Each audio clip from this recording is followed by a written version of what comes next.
My son handed me a letter telling me to leave on the same day I made the last payment on the house I created with my own two hands 45 years ago. My name is Margaret Hayes, and my big-shot lawyer son just made the biggest mistake of his whole life. You see, Daniel thought his old caterer mother was poor. He believed I needed his help, so he told me I had 30 days to pack my pots and leave for an old folks' home because he thinks I'm too broke and confused to stay in my own house. The house I planned. The house I built room by room.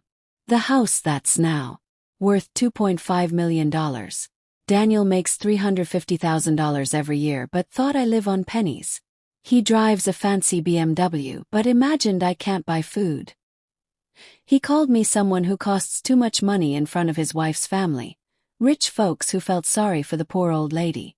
But here's what Daniel doesn't understand. Quiet people know many secrets. Instead of fighting, I made 3 phone calls. One to my money helper about my $2.1 million in savings, one to my daughter about giving her the house papers, and one to my lawyer about the beach house in Florida I bought last year with cash money. The look on Daniel's face when he learned the truth, absolutely priceless. If you're watching this, hit that subscribe button and tell me where you're watching from, especially if someone ever thought less of you because of your job. This is the story of how a poor caterer taught her proud son that guessing wrong can cost more than just money. Let me show you how Daniel sees his old mother.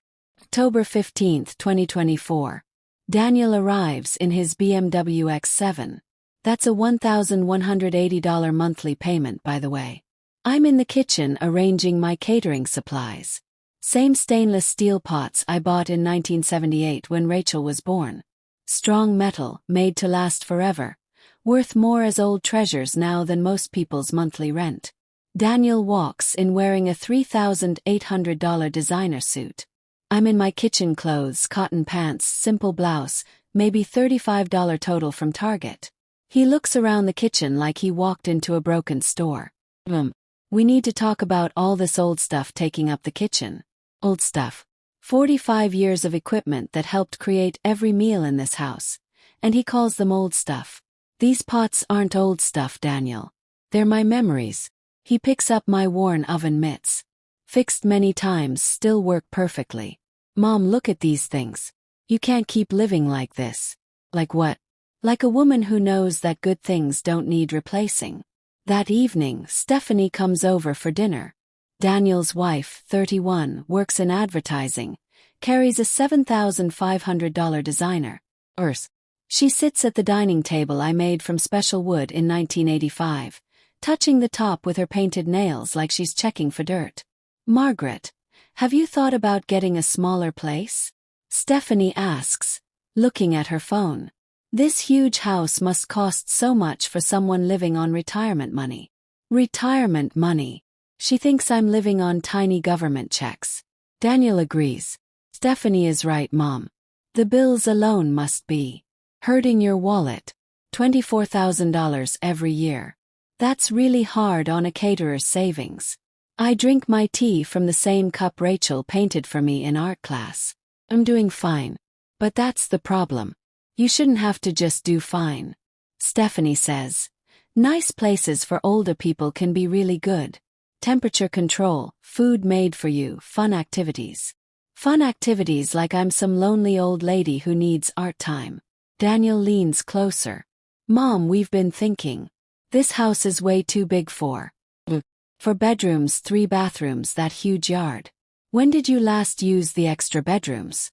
Rachel uses one when she visits with her children. Once every month, Stephanie says. That's expensive space for a once-a-month visitor. I look around the room. Every piece of decoration, every shelf, every special touch, I put them there myself. The pretty border near the ceiling took me 4 weekends to finish. The tile floors, I laid them piece by piece in the summer of 1979. Your father and I raised 2 children. In this house, I say softly. Daniel's voice becomes a little softer, but his words stay the same. I know, Mom. That's exactly why we want to help you move to something better. Better means somewhere that won't make him feel bad when he brings work friends around. Stephanie looks at her phone. I've been looking at senior places. Golden Years Village has wonderful things. $5,800 every month. But Daniel and I could help pay for that. Help like giving money to someone who can't take care of themselves. I built this house in 1979. Say every screw, every board, every light. We know, Mom, Daniel says. But you're 68 now. It's time to let someone else worry about fixing things. They look at each other across my dining table. A look that says they already decided. They're not here to ask what I want. They're here to tell me their plan. We love you, Margaret, Stephanie says, finally looking at me. But you can't stay stuck in old times forever. Old times. 45 years of marriage, raising children, building something with my own.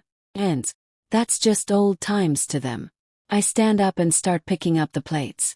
The same plates my husband James and I chose at the store in 1980. Nothing fancy, nothing that would impress Daniel's friends, but they've been used for thousands of family meals, birthday parties, homework time at this table. I'll think about it, I tell them. Daniel smiles like he just won. That's all we want, Mom. But as I watch his BMW leave down the driveway, I poured myself. I'm already thinking. Just not about what they expect me to think about.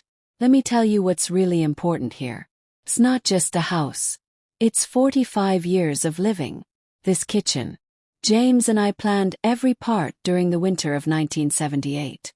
He wanted the window facing the backyard so I could watch you kids play while cooking food. I put in that window myself. Framed it with special wood I got from a tree that fell during the big storm. The height marks on the kitchen doorway show Daniel at age 5, then 7, then 10, same spot where Rachel measured herself every birthday. Pencil marks on white paint, going up year by year. Daniel used to stand so happily against that wall, wearing his little soccer uniform, looking up at me like I was the strongest person in the world. Now he wants to erase all of that because it's easier for him. If I give up, if I just pack my bags and go to Golden Years Village like some old piece of furniture nobody wants, what am I really losing? First, I lose my freedom. At Golden Years Village, someone else chooses when I eat, what I eat when the lights turn off. Someone else controls the temperature, picks the TV shows in the shared room, plans my day around their activities. I've been making my own choices for 68 years. I'm not ready to give that to a young activities person. Second, I lose my grandchildren. Rachel brings Tommy and little Jamie, named after their grandfather, over every few weekends. Tommy's 9, loves hearing stories about how I built the house. I've been teaching him basic cooking in the kitchen. He made his first cake last month, his first real cooking project. Took him 3 tries to get it right, but he didn't give up. That's Hayes' family strength. Where's he going to learn that at Golden Years Village in the craft room making paper flowers? Third, I lose respect. Not just theirs, my own. If I let them push me around, if I let Daniel control me because he's embarrassed by his working mother, what does that say about everything I believe in? I raised him to be strong, independent, good. Now he's using his success to push around the woman who gave up things to give him every chance. The money part is real too, but they don't know it yet. This house is worth $2.5 million today. Similar houses nearby sell for $2.40 to $2.90 million. Daniel and Stephanie see it as a problem. I see it as something that grew 300% since I bought the land for $48,000 in 1978. But here's what really keeps me awake at night. What happens to James's memory? He died 4 years ago. Heart problems. Fought them for 20 months with more bravery than anyone.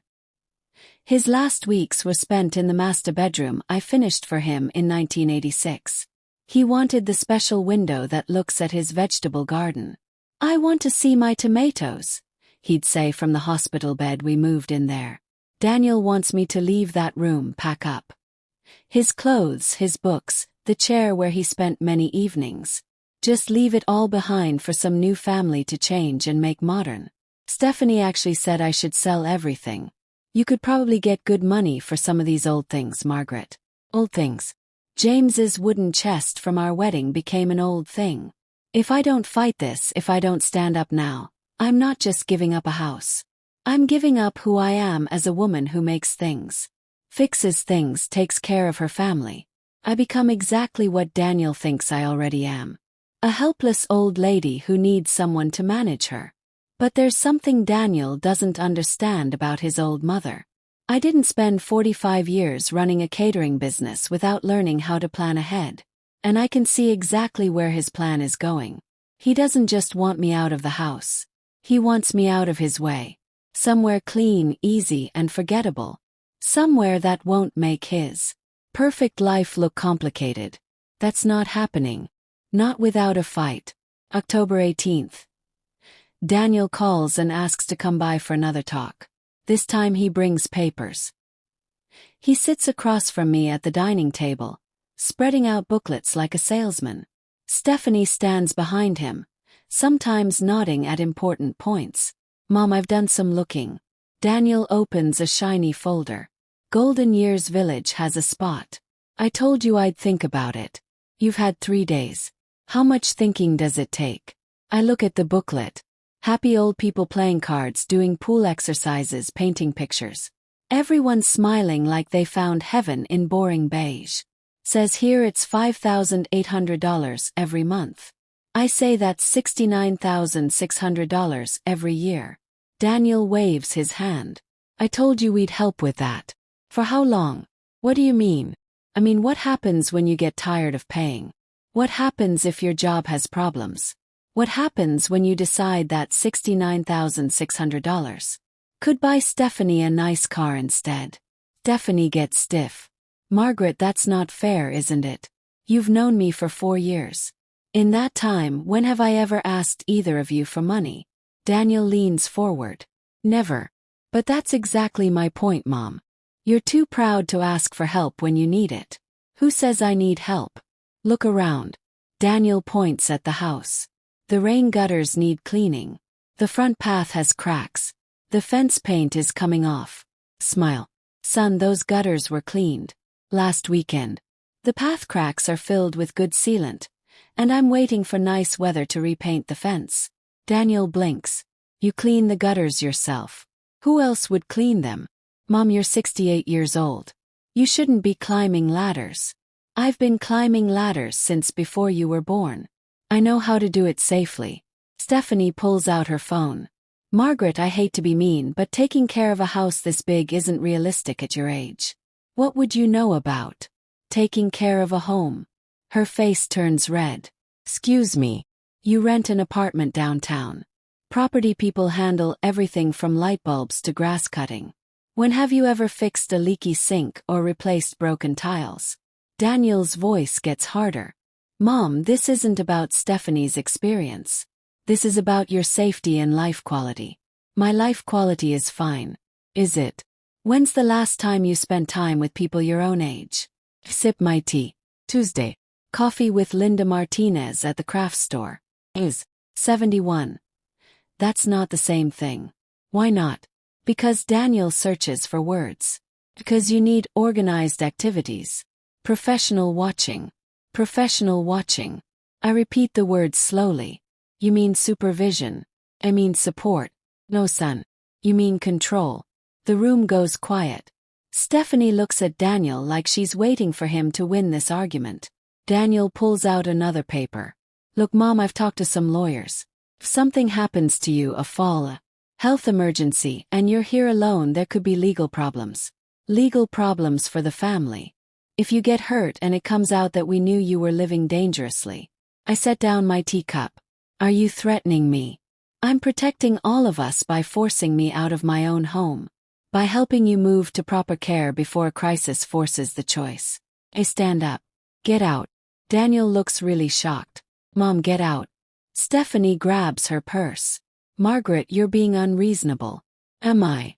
My son just threatened legal action to force me into an old folks' home.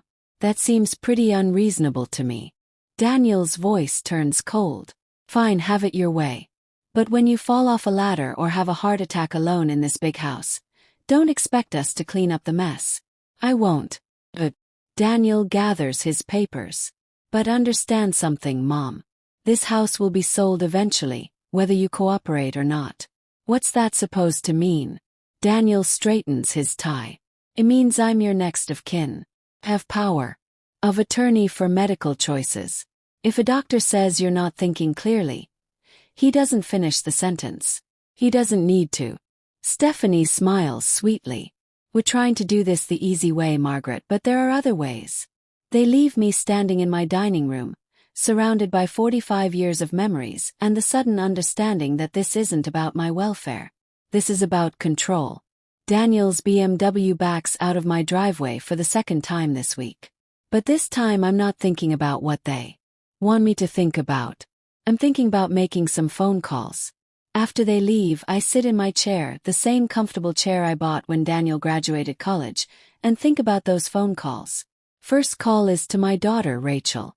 She's working a long shift at Orange County Children's Hospital, but she picks up anyway. Mom, everything okay?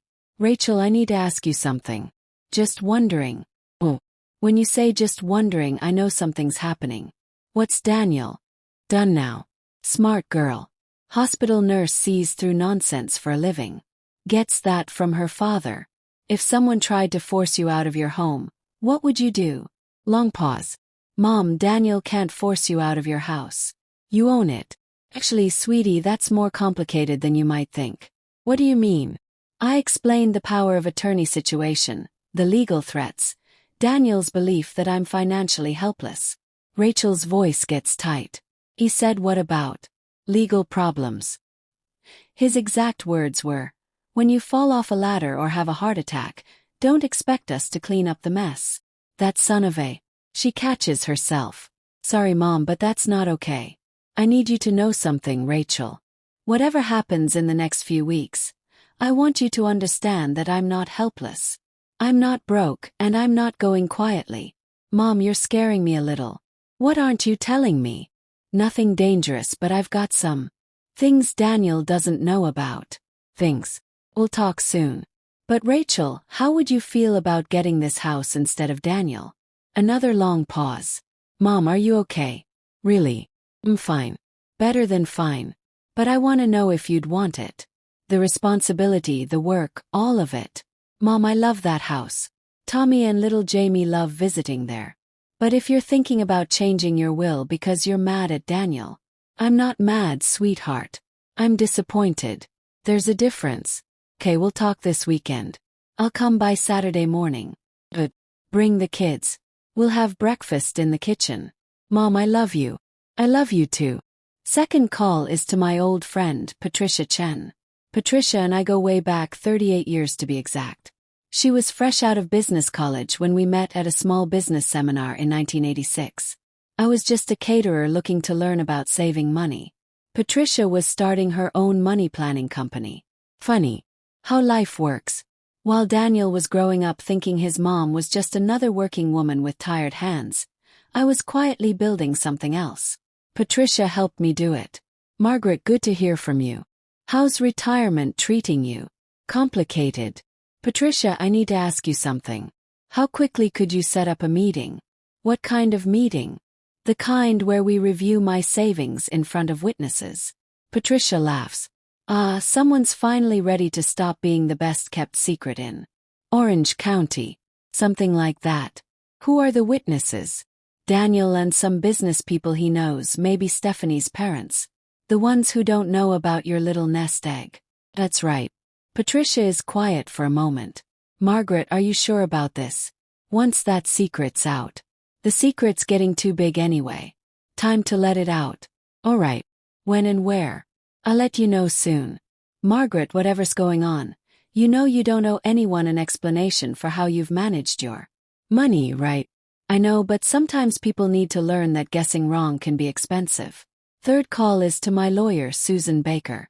She handled James's will, the house papers, all our legal work for 12 years. Margaret, what can I do for you? Susan, I want to know about giving property to Rachel. Not when I die now. That's a big decision. What's causing this? I explained the situation with Daniel. You see, Margaret, you understand that once you give away the property, longer own it, correct? Understand. And you trust Rachel completely more than I trust my son right now. All right, I'll prepare the papers, but Margaret, I'd recommend having a family meeting first. Clear the air. Oh, I'm planning on it. A very clear conversation. I hang up and look around my living room.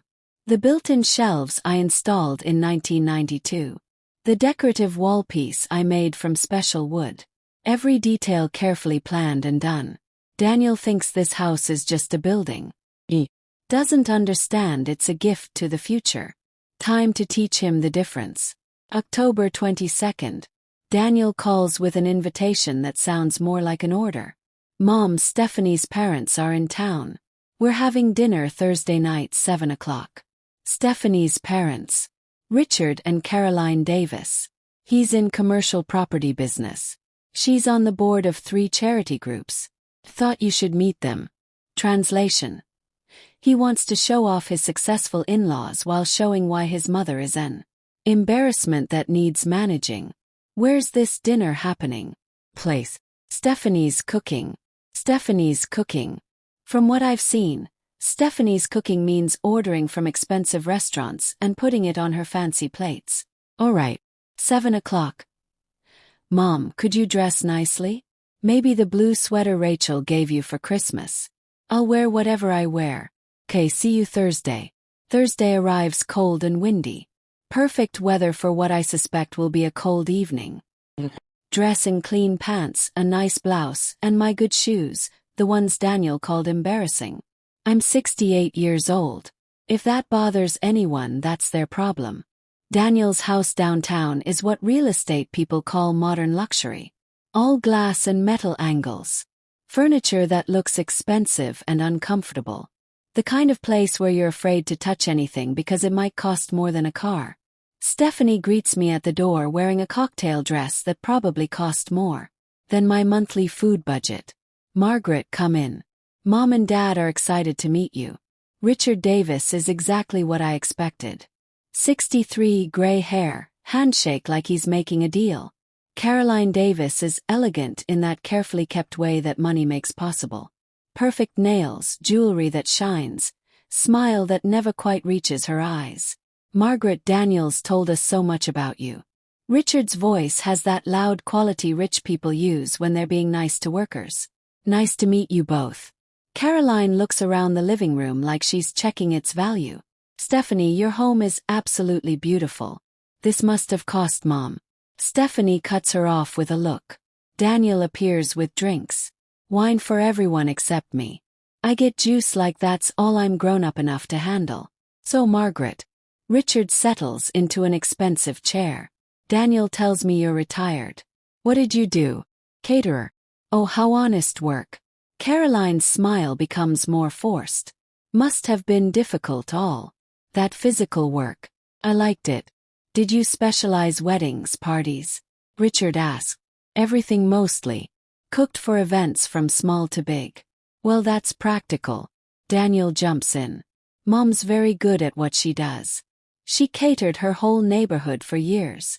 The way he says good at what she does makes it sound like a cute hobby rather than a skilled job. Really? Caroline looks interested for the first time. What neighborhood? The interest disappears. One of the older parts, I'm sure. 1979. Richard nods like that explains everything. Those simple houses from the 70s. Basic building, but they worked. Simple houses. 45 years of custom work, and he calls it basic building. Actually, I say quietly, it's not a simple house. I designed and built it myself. Custom everything. How nice, Caroline says in the tone people use with children showing off finger paintings. During dinner, the conversation flows around me like I'm furniture. Richard talks about his latest project, luxury condos in Miami Beach, $2.5 million starting price. Caroline mentions the charity event that raised $350,000 for children's programs. Daniel discusses his law firm's growth plans, quarterly goals, new partners. I eat my fish and listen. Daniel, Richard says, cutting his steak. Stephanie mentioned you're helping your mother with some living situation changes. Daniel glances at me. Mom's getting to the age where the big house is becoming too much. Smart thinking, Caroline. My mother waited too long to downsize. Fell down the stairs at 79. Surgery, 5 months of recovery, could have been prevented. Exactly, Stephanie says. We found a lovely senior place. Which one? Richard asked. Golden Years Village. Very well known. Oh yes, I know Golden Years Village. We considered it for Richard's mother. The waiting list is quite long. Daniel straightens proudly. We were able to get a spot. How fortunate. Those places aren't cheap. We're helping with the costs. Daniel says, helping like I'm a charity. Caroline turns to me with big sympathy. Margaret, you must be so grateful to have such a successful son.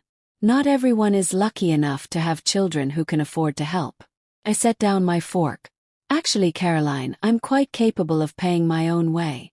Table goes quiet. Course, Richard says carefully. Daniel just meant I know what Daniel meant. He meant I'm a money problem who needs managing. A poor old caterer who can't afford her own home. Daniel's face turns red. That's not, isn't it? You've spent this entire dinner introducing me as the food lady to these nice people, making excuses for my clothes, my education, my house, explaining how you have to help poor old mom because caterers don't make real money. Stephanie looks embarrassed. Margaret, I don't think anyone meant. Let me ask you something, Richard. What do you think this house is worth? Richard glances around. Daniel and Stephanie's house. Well, in this market, probably $1.70 to $2.10 million.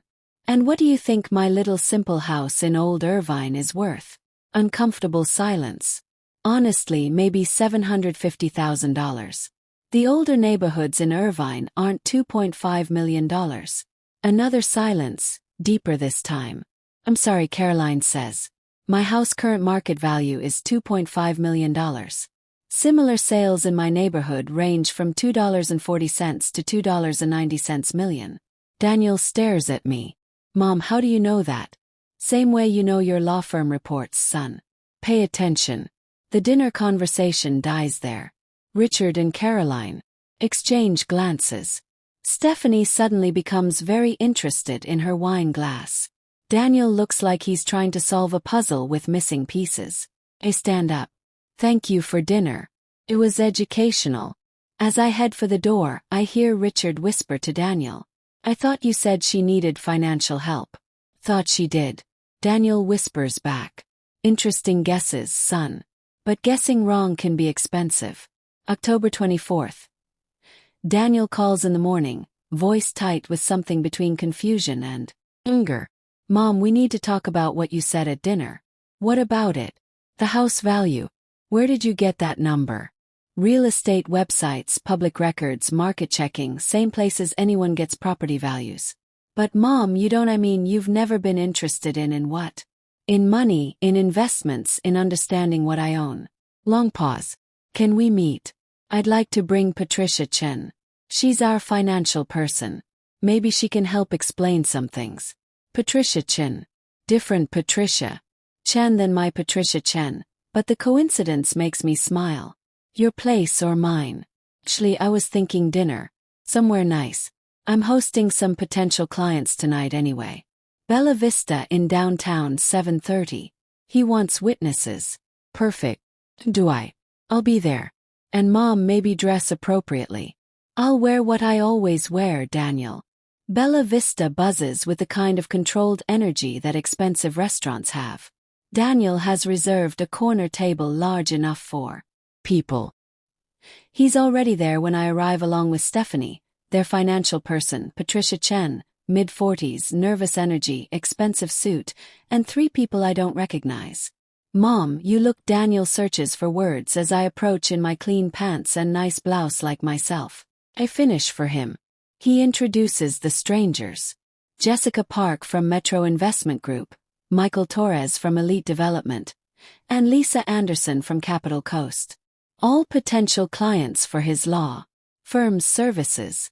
Daniel has clearly positioned me as the odd mother he's managing out of family duty.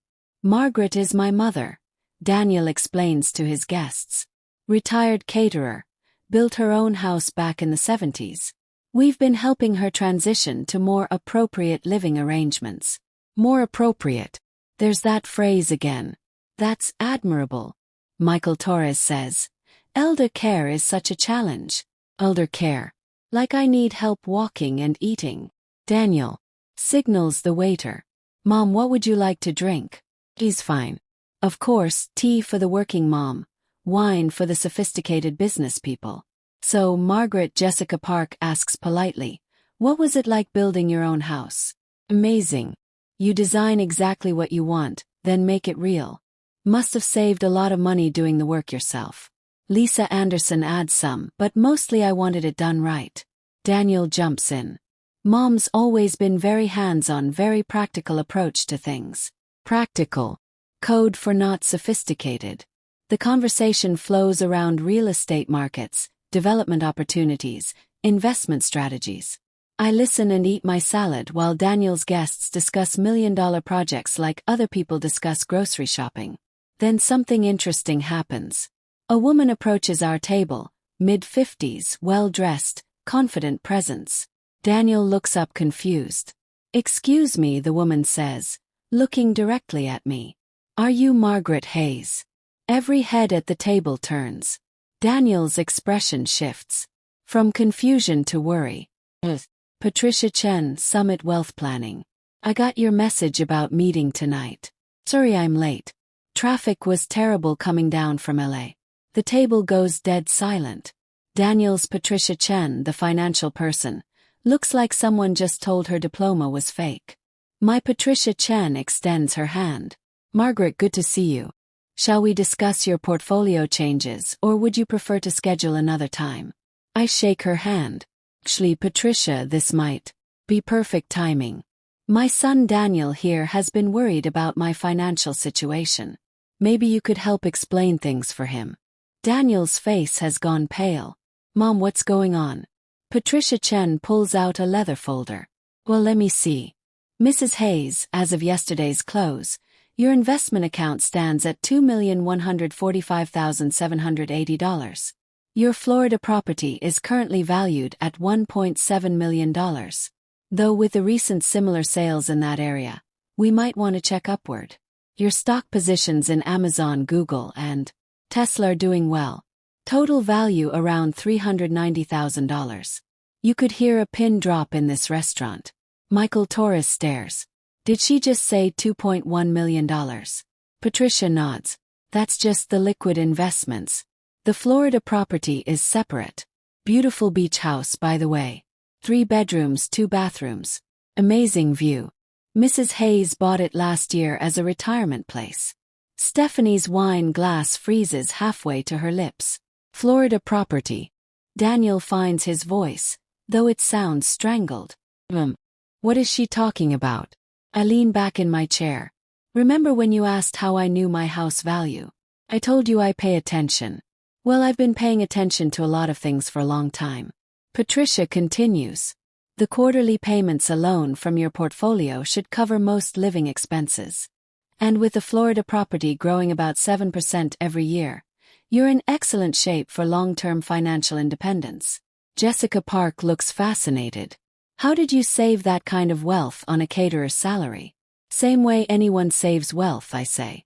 Live below your means, invest consistently, compound interest, time. I started buying investment funds in 1983. Put away $150 a month, then $350, then more as I could afford it. Bought the Florida place when prices dropped in 2023. Daniel's business people are looking at him strangely now. Lisa Anderson asks, Daniel, didn't you say your mother needed financial help? Daniel opens and closes his mouth like a fish out of water. Stephanie speaks up. But Margaret, you live so simply. I live within my means. There's a difference. Patricia Chen checks her watch. Margaret, shall we discuss the property transfer you mentioned? The house papers for Rachel. Now Daniel looks completely lost. Property transfer. Your mother is giving the Irvine house to Rachel, Patricia explains. Smart move, actually. Removes it from potential future complications. And Rachel's a responsible heir. The silence stretches until Michael Torres breaks it. So, you're not moving to a senior home. Golden Years Village. No, I'm moving to Florida. Beach view, morning walks on the sand, maybe do some volunteer cooking work for community programs. Daniel's potential clients are looking at him with expressions ranging from confusion to something approaching respect, but not for Daniel. Jessica Park extends her hand to me. Mrs. Hayes, I have to say your long-term financial planning is impressive. Thank you. Daniel sits there, his entire story crumbling. Poor mother who needed managing. The financial burden. The embarrassing working background. All lies he told himself and others. Patricia Chen closes her folder. Margaret, everything's set for the transfer. Rachel just needs to sign the final papers. Perfect.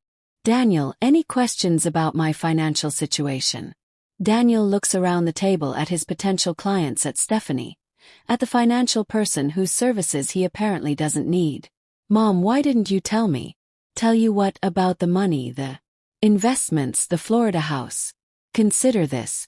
When would I have told you? When you called me a financial burden.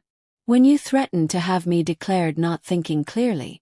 When you introduced me to these nice people as the food lady you're helping. The restaurant continues buzzing around us. But our table exists in its own bubble of silence. Never guess anything about anyone, I say quietly. Especially about the woman who taught you how to tie your shoes. I stand up, leave money on the table for my meal and walk out.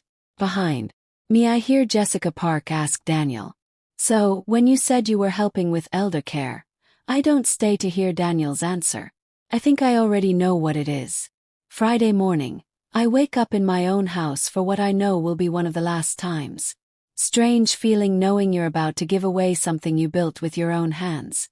But sometimes the best way to protect something is to make sure it goes to someone who understands its value. My phone's been ringing all morning. Daniel called 7 times, Stephanie 3 times. I let them all go to voicemail. At 9 a.m. sharp, Susan Baker arrives with the transfer papers. She's followed 20 minutes later by Rachel, who comes straight from her night shift at the hospital, still wearing her nurse uniform. Mom, are you absolutely sure about this? We sit at the kitchen table where Daniel delivered his ultimatum 6 days ago. Feels like a lifetime. Rachel, do you love this house? Course I do. This is where I learned to bake cookies. Where Dad taught me to plant flowers. Where you helped me with science homework every night for 3 years. Do you want your children to have those same memories? Yes, but then yes, I'm sure. Susan spreads the papers across the table. This is a property deed transferring full ownership of the house from Margaret Hayes to Rachel Hayes Miller. Rachel, once you sign this, the house is yours. All rights, responsibilities, bills, everything. Rachel picks up the pen, then stops. Mom, what about Daniel? He's gonna be so angry. Daniel made his position clear. He wants me out in 30 days. I'm giving him what he asked for. But the inheritance. What inheritance? He told me this house was a problem. He called it inappropriate for someone my age. He wanted me in Golden Years Village where I wouldn't embarrass him anymore. Susan points to signature lines. Rachel, you'll need to sign here, here, and here. Margaret, you sign here. I sign my name. Margaret Hayes. The same signature that's been on this deed for 45 years. But this time it means something different. This time it means Daniel doesn't get to control the story anymore. Rachel signs carefully like she's handling something precious, which she is. Done, Susan says. I'll file these at the county office this afternoon. Rachel, congratulations. You now own a $2.5 million piece of Orange County real estate. Mom, where will you live? Smile. Remember Patricia Chen, my financial person? She helped me buy a place in Florida last year. 3 bedrooms, beach view. I was saving it as a surprise for family vacations. Now it's my new home. Rachel hugs me. Mom, I don't know what to say. Say you'll take care of this place. Say you'll teach Tommy and Jamie about the pretty border in the living room, about the tile floors I laid by hand, about the dining table I made from special wood. I will, but Mom, what about Daniel? Before I can answer, we hear Daniel's BMW in the driveway. Then his key in the front door. Mom, your car's here, but you're not answering your phone. He walks into the kitchen and stops dead when he sees the papers spread across the table. What's going on, Daniel? Say calmly. Meet the new owner of this house. His eyes move from the papers to Rachel to me. What? Susan gathers the papers. Mrs. Hayes has transferred ownership of this property to your sister. Everything's legal and filed. Daniel's face goes through several colors. Mom, you can't do this. Done. But this is my inheritance. Was your inheritance. Past tense. Stephanie appears in the doorway behind Daniel, takes one look at the scene, and immediately understands what's happened. Margaret, this is crazy. You can't just give away the family home. I did. It's Rachel's house now. Daniel slams his hand on the table. This is because of dinner last night, isn't it? You're punishing me because I was embarrassed. Embarrassed of what? Exactly. You know what? The way you dressed, the things you said. I told the truth about my house value, about my financial situation, about your guesses. Daniel starts pacing. Okay, fine. You have money more than I knew, but that doesn't change anything. You still shouldn't be living alone in this big house. You're right. I shouldn't. That's why I'm moving to Florida. Florida. Rachel stands up. Daniel, Mom owns a house in Florida beachfront. She bought it last year. Daniel stares at me like I've grown a second head. You bought a place in Florida. $1.7 million cash purchase. It's smaller, more manageable, perfect for my needs. Stephanie sits down heavily. So, you never needed our help. Well, you never needed Golden Years Village. Well, Daniel's voice gets louder. Then why did you let us go through all that? The senior home research, the financial planning, the worry. I didn't let you do anything. You guessed I was broke and helpless. You never asked about my financial situation. You just decided I was a burden and started making plans to manage me. We were trying to help. You were trying to control. There's a difference. Rachel steps between us. Daniel, enough. Mom has every right to give her property to whoever she chooses. This is ridiculous. Rachel, you can't just take the family home. I'm not taking anything. Mom is giving it to me because I respect what it means. You saw it as a burden. Daniel turns to me. Mom, if I was wrong about the money, if I misunderstood your situation, I'm sorry, but we can fix this. We can tear up those papers. The papers are already filed, Daniel. Susan nods. Property transfers are permanent. This house belongs to Rachel now. Daniel looks desperate. Mom, please. This is our family home. Yes, it is. And now it stays in the family with someone who values it. Stephanie stands up. Come on, Daniel. There's nothing more to discuss here. But Daniel doesn't move. Mom, I don't understand. Why didn't you just tell me you had money? I look at my son, 43 years old, successful, educated, and still not understanding the most basic thing. 'Cause son, you never asked. You saw kitchen aprons and simple clothes and decided you knew everything about me. You saw retired caterer and thought, poor old lady. You never asked about my investments, my plans, my abilities. You just guessed. Daniel's shoulders slump. So this is it. You're just leaving. I'm moving to Florida. You know where to find me if you want to visit. And Rachel gets everything. Rachel gets the house. You get what you asked for. Me out of your way in 30 days. I stand up and extend my hand to Susan. Thank you for handling this so quickly. My pleasure, Margaret. Congratulations on your new home. Daniel and Stephanie leave without another word. I hear the BMW back out of the driveway one final time. Rachel and I sit in the quiet kitchen.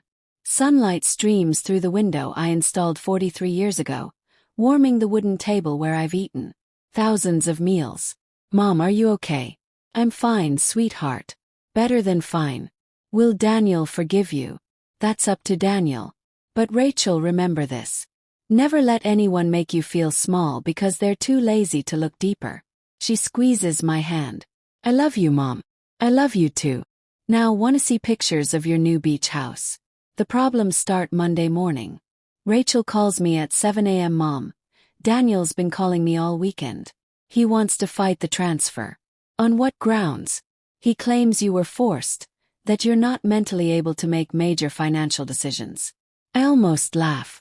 The same man who just discovered I've been successfully managing a $2.1 million portfolio for 20 years thinks I'm mentally unable. His lawyer's name is James Mitchell. Apparently, he works on elder law cases. James Mitchell. I know that name. His firm handled a case against a caterer friend of mine 6 years ago. Mean, expensive, and not particularly honest. Rachel, don't worry about it. Susan Baker anticipated this possibility. What do you mean?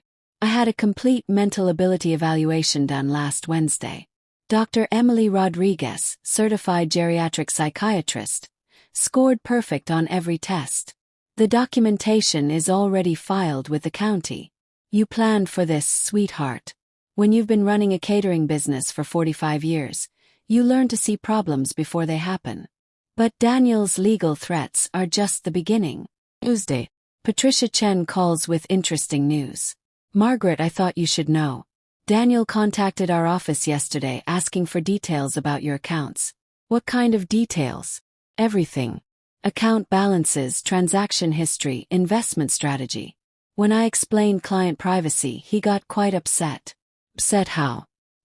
He threatened to file a complaint with financial regulators. Claims you're being taken advantage of by dishonest financial people. This time I do laugh. Patricia, you've been managing money for 38 years. Your reputation is spotless. That's what I told him.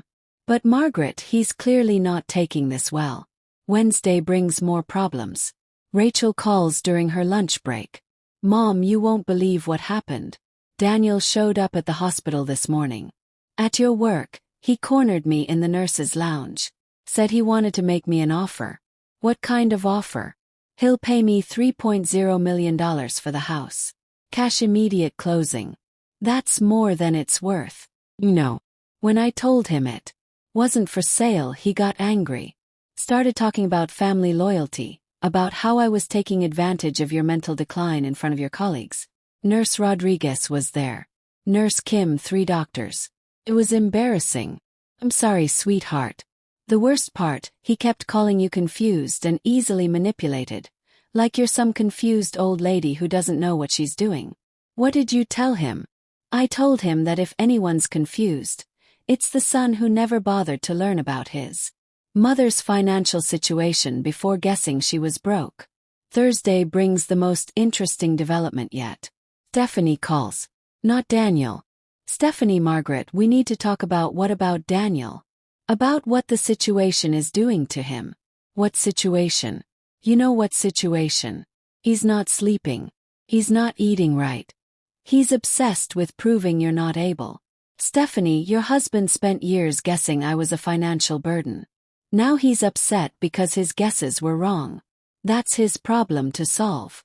But Margaret, you have to understand Daniel's business relationships are being affected. Now this gets interesting. How so?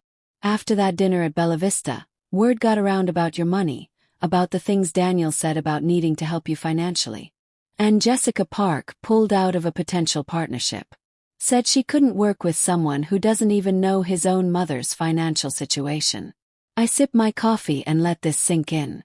Daniel's guesses aren't just embarrassing anymore. They're expensive. Michael Torres canceled a consulting contract. Stephanie continues. He said Daniel's family management issues raised questions about his judgment. You see, Margaret, Daniel lost a $160,000 deal this week. His reputation is being damaged by what? By the truth. By the perception that he doesn't know what's going on in his own family. Stephanie, whose fault is that perception? Long pause. I know you're angry. I'm not angry. I'm disappointed. Daniel made guesses about me, treated me like a burden, and threatened legal action to force me into a senior home. Those were his choices, but the problems are his to deal with. Friday afternoon, Rachel brings the kids over to see the house one more time before I officially move to Florida. Tommy, 9 years old, runs through every room like he's saving them in his memory. Little Jamie, 6, insists on sitting in the kitchen where Grandma Margaret makes pancakes. Grandma, why did Daddy Daniel get so mad about the house? Tommy asks during our walk through the kitchen.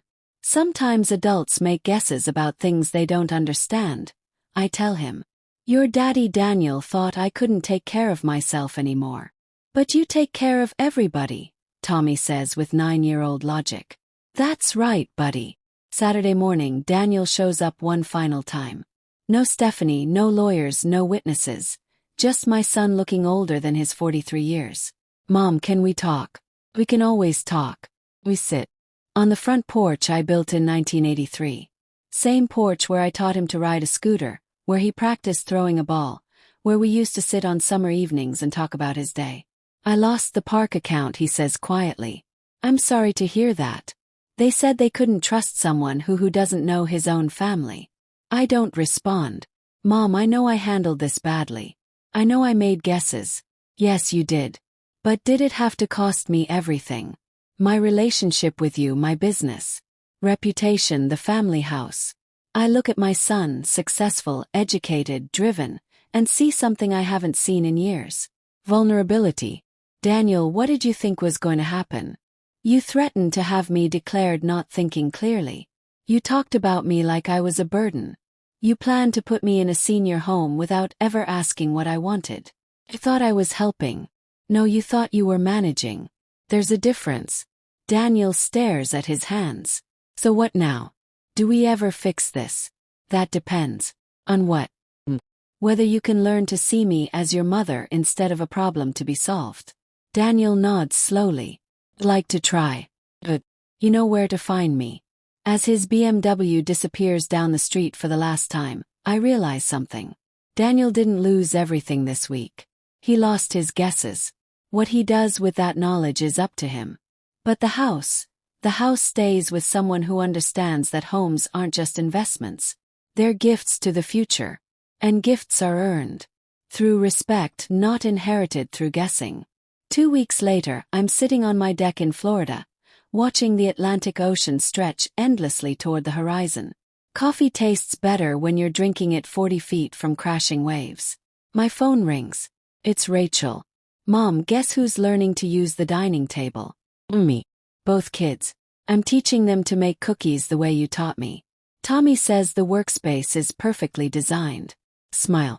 That's because it is. I measured Dad's height, your height, and calculated the best counter space for food prep.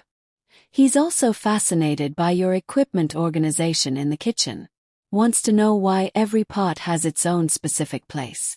Because organization is efficiency. Efficiency is respect for the work. Mom, I think you have a future apprentice. Through my window, I can see a neighbor working on her garden. Older woman, maybe my age, struggling with a broken fence. I make a mental note to introduce myself later, maybe offer some help. Rachel, how are you settling into home ownership? It's wonderful and scary. Yesterday, I had to call an electrician for a broken switch. Cost me $240 for something that took him 15 minutes. Next time, call me. I can walk you through most repairs over the phone. Mom, you're in Florida. I can't ask you to drive down every time something breaks. Sweetheart, part of owning that house is understanding how it works. I'll teach you basic fixing, Tommy too, if he's interested. He's definitely interested. He asked if we could build something together next weekend. What does he want to build? Play fort in the backyard.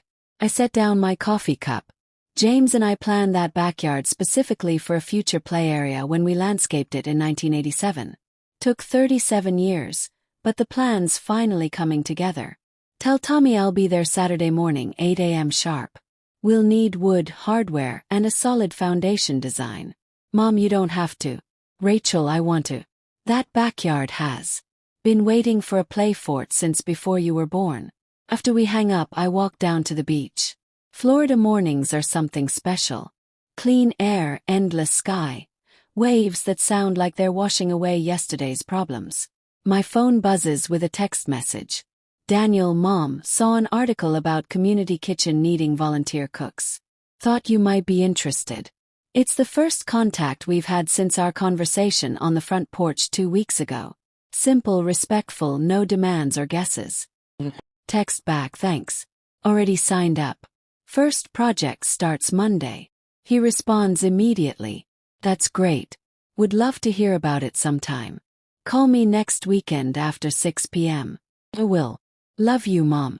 Love you too, son. Small steps, but they're steps in the right direction. Monday morning, I report to the Community Kitchen Project site in Tampa. The coordinator, Maria Santos, is a no-nonsense woman who appreciates volunteers who actually know which end of the spoon to hold. Margaret, we've got meal prep that needs an experienced eye. Think you can handle it? I've been handling meal prep since 1979. The family we're cooking for is young. Carlos and Ana Martinez, both teachers, 3 small children. They remind me of James and myself 40 years ago. Full of dreams and determination but short on resources. Mrs. Hayes, Carlos says during lunch break. Maria tells us you ran your own catering business. I did. What advice would you give to new parents? I think about this question. About Daniel and his guesses about Rachel learning to use the dining table, about Tommy wanting to build play forts. Understand that a home isn't just shelter, I tell him. It's a foundation for everything else. Family dinners, birthday parties, homework help, holiday mornings. Take care of it and it'll take care of you. Anna nods. We want our children to have roots, stability. Then you're already ahead of most people. Houses are built with wood and nails. Homes are built with intention and respect. Wednesday afternoon, Patricia Chen calls with my quarterly investment report. Margaret, your portfolio is up 6% this quarter. Florida property appreciated another 4%. You're in excellent shape. Patricia, I want to set up an education fund for my grandchildren. How much are you thinking? $180,000 split equally between Tommy and little Jamie. But Patricia, I don't want them to know about it until they're ready for college. Understood. We'll structure it as a trust fund with education-specific distribution rules. Perfect. And Patricia, one more thing. I want to establish a scholarship fund for kids from working families who want to learn food service skills. What kind of skills? Catering, cooking, restaurant work, baking. Real skills that feed people. How much funding? Let's start with $450,000. We can grow it over time. Saturday morning, Tommy meets me in Rachel's driveway at 8 a.m. sharp. He's wearing miniature work gloves and carrying a small toolkit Rachel bought him. Ready to build a play fort. Grandma Margaret. Ready, buddy. But first, let me teach you something my father taught me when I was your age. What's that? Measure twice, cut once. Respect your tools, respect your materials, and respect the work. Everything else follows from there. Tommy nods seriously like I've just shared the secrets of the universe. Maybe I have. We spend the day designing and beginning construction on what will probably be the most overplanned play fort in Orange County history. Tommy learns about strong supports, proper joint construction, and the importance of using the right nail for the right job. As we work, I think about gifts to the future. Daniel thought he was inheriting a house. But houses can be transferred, sold, or torn down. The real inheritance, patience, skill, respect for honest work that has to be earned through relationship. Grandma Margaret, Tommy says, carefully measuring a board. When I grow up, I want to build houses like you. Then I'll teach you everything I know, buddy. Everything. Everything. Because that's what gifts are really about. Not what you leave behind, but what you pass along. And some things are too valuable to guess anyone will just figure out on their own. If you're watching this from Granny's voice, please subscribe and let me know where you are watching from. And remember, never let anyone convince you that honest work isn't valuable work. The world needs builders. Now, if you'll excuse me, I have a play fort to finish.